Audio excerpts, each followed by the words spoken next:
Adam Smith nasceu em Kirkcaldy, perto de Edimburgo, na Escócia, em 1723, filho de um fiscal da alfândega e de sua segunda esposa, e viveu até os 67 anos. Conhecido como o pai da economia moderna e o mais importante teórico do liberalismo econômico, graduou-se em Humanidades aos 17 anos na Universidade de Glasgow, centro do iluminismo escocês, e pós-graduou-se em Filosofia em Oxford, estabelecendo-se como conferencista de ética em Edimburgo. Aos 27 anos, de volta à Universidade de Glasgow, agora como professor, lecionou lógica e depois filosofia moral, isto é, teologia, ética, jurisprudência e economia política. Aos 35 anos, tornou-se reitor. No seu círculo de amizades, convivia tanto com James Watt, engenheiro escocês que viabilizou a máquina a vapor, propulsora da Revolução Industrial, como com David Hume, filósofo escocês, ou ainda com os experientes mercadores do comércio colonial, que o atualizavam sobre economia na prática. Em 1759, Smith publicou seu primeiro livro, A Teoria dos Sentimentos Morais, sobre a natureza humana, suas paixões, seu egoísmo. Para ele, os homens possuíam uma voz interior, com sentido moral, que os aconselhava sobre seus atos. Convidado a ser tutor do Duque de Buccleuch no ano de 1763, Smith levou-o a estudar em Toulouse, Genebra, Londres e Paris, onde conheceu os iluministas e suas ideias de liberdade, que inspirariam a Revolução Francesa e a independência dos Estados Unidos. Depois de frequentar os cafés literários de Paris, onde os iluministas divulgavam suas teses, Smith retorna à sua cidadezinha, contaminado por Voltaire, que defendia todas as liberdades de pensamento, da imprensa, de religião e também liberdade da economia. Por quase 10 anos, Smith investigou as causas e a natureza da riqueza dos países, origem do seu livro A Riqueza das Nações, que acabou publicado em 1776. Sua obra cumpriu o papel ideológico de respaldar o combate aos privilégios e restrições, que caracterizavam as políticas mercantilistas da monarquia de então. Enquanto os mercantilistas diziam que a riqueza de uma nação é o quanto de dinheiro ela possui, Smith retrucava que a verdadeira riqueza de uma nação vem do trabalho e do fluxo de mercadorias e serviços que ele produz.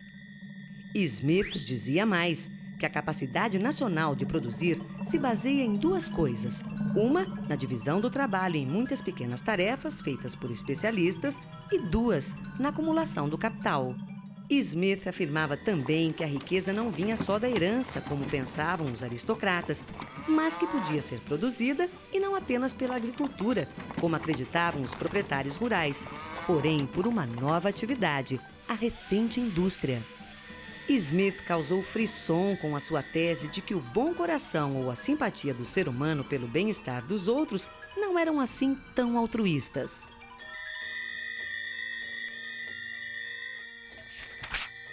Não é da benevolência do açougueiro, do cervejeiro e do padeiro que esperamos o nosso jantar, mas da consideração que eles têm pelos próprios interesses. Apelamos não à sua generosidade, mas ao seu amor próprio, pois nunca os comoveremos pelas nossas necessidades, mas pelas vantagens que eles podem obter. Ele afirmava que tudo funciona melhor em um ambiente onde o homem tem liberdade para empreender, movido por uma espécie de mão invisível que o empurra naturalmente ao lado certo. Mão invisível que os franceses chamavam de laissez-faire, traduzindo, deixa fazer. Se há um produto em abundância, o preço baixa, dizia Smith. Por outro lado, se um produto é raro e difícil de encontrar, o preço sobe e as pessoas se dispõem a pagá-lo. É aí que entra a mão invisível, apontando ao empresário o caminho onde investir para lucrar, ao mesmo tempo em que faz o bem. Vale dizer, só obterá lucro quem melhor servir a sociedade. Vencer a concorrência não requer apenas a venda pelo menor preço, mas também a criatividade, as invenções que aperfeiçoam os produtos, os serviços e as artes. Smith defendia a livre competição e a não interferência do Estado no mundo dos negócios. Ao Estado, ele dizia, cabe manter a ordem, proteger o patrimônio, construir obras de infraestrutura e cuidar da educação. Todo indivíduo está continuamente se esforçando para achar o emprego mais vantajoso para o capital que possa comandar. É sua própria vantagem, de fato, e não a da sociedade que ele tem em vista. Mas o estudo de sua própria vantagem, naturalmente, ou melhor, necessariamente, leva-o a preferir aquele emprego que é mais vantajoso para a sociedade. Ao longo do século XX, o pensamento econômico teve duas correntes principais. O economista americano e prêmio Nobel Milton Friedman, que se posicionou a favor do laissez-faire e do livre mercado, e o economista britânico John Keynes, que defendeu o fim do laissez-faire e a intervenção do Estado na economia. Para Keynes, o altruísmo social através do Estado poderia se unir com os instintos do ganho individual da livre iniciativa, aperfeiçoando assim o capitalismo. Em março de 2007, Adam Smith saiu das prateleiras das bibliotecas e ganhou as ruas da Grã-Bretanha estampado nas cédulas de 20 libras. Como se vê, continua atual.